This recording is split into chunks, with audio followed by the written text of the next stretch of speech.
So one of my goals is basically to make sure that we make the boiler as efficient as possible. And that basically is by using more modern technology like sequencing, better combustion controls and that sort of thing. So essentially I'm the person that gets to put all these ideas together and make them work as efficiently and cost effective as possible.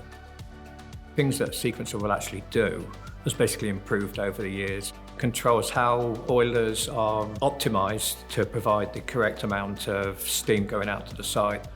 As time's gone by, I've done the first revision of the scope sequencing panel. Then we're now working on the second, which is easier to install, which is far more powerful. These are things that the customer can see graphically. They can see them with bar charts, logging, trending, all that sort of thing, so they can get more information. Information is key for the likes of pharmaceutical and hospitals and even food factories these days. It's all about how to optimise your energy, control it, and basically to make sure that there's no downtime.